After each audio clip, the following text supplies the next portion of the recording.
Hello friends, आज के इस वीडियो में हिंदुस्तान यूनिलीवर का टेक्निकल एनालिसिस करेंगे और जानेंगे कि आखिरकार कौन सा 17 साल का रिकॉर्ड है वो टूटता हुआ दिख रहा है और करंट लेवल पे जिसमें ये स्टॉक रीसेंट टाइम में काफी अच्छा खासा गिरता हुआ दिख रहा है, तो उसमें क्या करना चाहिए, क्या खरीदारी करनी चाहिए या नहीं। तो चलिए वीडियो को शुरू करते हैं और जानते हैं इसके बारे में। फर्स्ट ऑफ ऑल एक बार आप खुद की रिसर्च जरूर करें क्योंकि वीडियो सिर्फ और सिर्फ एजुकेशनल पर्पज के लिए, यहाँ पे मैं कोई भी बाय सेल रिकमेंडेशन नहीं दे रहा हूँ। इस चीज का आप लोग जरूर ध्यान में रखें और आगे बढ़ने से पहले जो आपके स्क्रीन पे डिस्क्लेमर दिख रहा है इसे भी जरूर पढ़ लें और तभी फर्दर आगे प्रोसीड करें।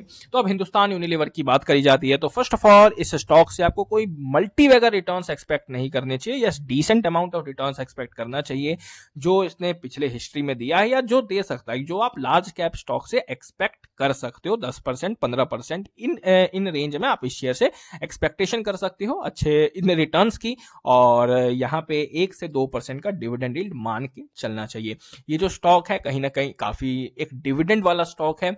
जैसे जैसे प्राइस बढ़ेगा वैसे वैसे डिविडेंड बढ़ेगा और वो कहीं ना कहीं आपके लिए काफी फायदेमंद रह सकता है। यस, और एक अगर आप टेंशन भी कम लेना चाहते हो, आप काफी कम रिस्क लेना चाहते हो मार्केट में, तो कहीं ना कहीं एचयूएल जैसा शेयर आपके पोर्टफोलियो में होना चाहिए।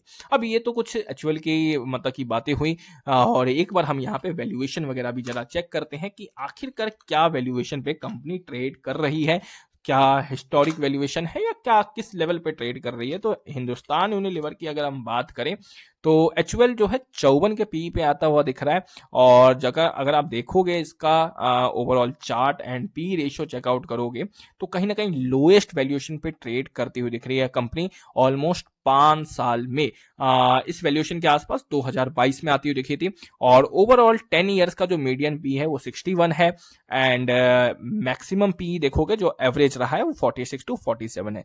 तो स्टॉक कहा जा सकता है कि ज्यादा मतलब कि ओवर वैल्यूड नहीं है, ये चीज आप लोग जरूर ध्यान में रखिए। और यस, अगर हम यहाँ पे प्रॉफिट एंड लॉस स्टेटमेंट की बात करें तो कुछ बीते हुए सालों में प्रॉफिट बढ़ते हुए ही दिखे हैं, गिरावट यहाँ पे प्रॉफिट्स में नहीं दिख रही है, ये भी आप लोग जरूर ध्यान में रखना चाहिए। यस, रीसेंट टाइम का रिजल्ट जरूर खराब आया है लेकिन उससे कोई ज्यादा इंपैक्ट नहीं आएगा। लॉन्ग टर्म में 1-2 क्वार्टर हो सकता है, कभी हो सकता है 1-2 साल कंपनी अंडर परफॉर्म कर जाती है, तो ये चीज आप लोग जरूर ध्यान में रखें। तो अब यहाँ पे अगर आप बात करोगे स्टॉक प्राइस जो सीएजीआर रहा है इतने लंबे कंसोलिडेशन के बाद भी, जबकि 3 साल से तो कंपनी परफॉर्म ही नहीं कर रही है, लेकिन अगर आप सीएजीआर देखोगे पास्ट 10 सालों का 16% का रिटर्न तब भी दिया है कंपनी ने। तो वही बोला मैंने कि कोई मल्टी बैगर रिटर्न्स आपको एक्सपेक्ट नहीं करने चाहिए, ठीक है, इस शेयर से। और 5 साल और 3 साल के तो सीएजीआर काफी कम है, तो ये भी आप लोग जरूर ध्यान में रखें। तो ये लॉन्ग टर्म का स्टॉक है, थोड़ा लंबे समय के लिए होल्ड करना है और स्लो स्लो रिटर्न्स मिलेगा, तो इस टाइप का स्टॉक है। अब ये 17 साल के बाद क्या हुआ है वो जरा जान लेते हैं।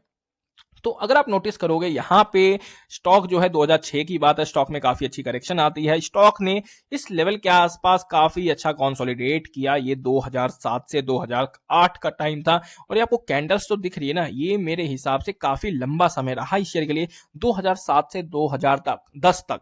मतलब कि स्टॉक में कोई ज्यादा बड़ी रैली आती ही नहीं थी, उल्टा स्टॉक गिर गया था। और यहां से देखोगे 6 से लेके 10 तक मतलब 3-4 साल स्टॉक ने अंडर परफॉर्म किया।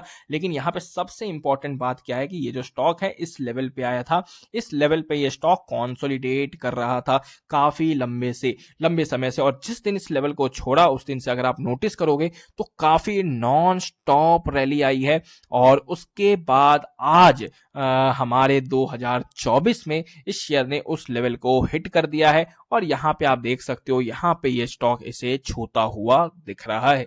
तो ये और एक बार इसने हिट किया था 2022 में, ठीक है, और अब ये हिट करता हुआ दिख रहा है। अगर आप देखोगे 2022 में 1900 रुपए पे आया था, काफी सॉलिड बाउंस बैक आया और फिर से ये स्टॉक वहीं पे आता हुआ दिख रहा है। तो सिंपल सी बात ये है कि स्टॉक काफी इंपॉर्टेंट सपोर्ट लेवल्स के आसपास है और इन लेवल्स के आसपास मतलब कि 3 महीने के 20 SMA के चार्ट पे अगर कोई लार्ज कैप स्टॉक मिल जाता है तो मेरे हिसाब से वो काफी अच्छी बात होती है और वहां से कहीं ना कहीं रिस्क टू रिवॉर्ड रेशियो काफी फेवरेबल होता है और स्टॉक के ऊपर जाने के चांसेस कहीं ना कहीं काफी ज्यादा होते हैं, जैसा आपने पास्ट में देखा है। और पिछले 15 से 20 सालों का रिकॉर्ड है कि आज तक ये स्टॉक इस लेवल के नीचे नहीं गया है। अगर इस लेवल के नीचे जाता है तो फिर इसमें काफी बड़ी गिरावट हो जाएगी, ये चीज आप लोग जरूर ध्यान में रखें। तो इस लेवल का आप लोग नोट डाउन करें। यस, टेक्निकल लेवल्स पे स्टॉक वीक है, जब तक इसके ऊपर है मेरे हिसाब से कोई बड़ी गिरावट नहीं होने वाली और पॉसिबिलिटी है कि रिवर्सल आ सकता है। बाकी एक बार आप खुद की रिसर्च करें, जैसा आपको अच्छा लगता है वैसा करें।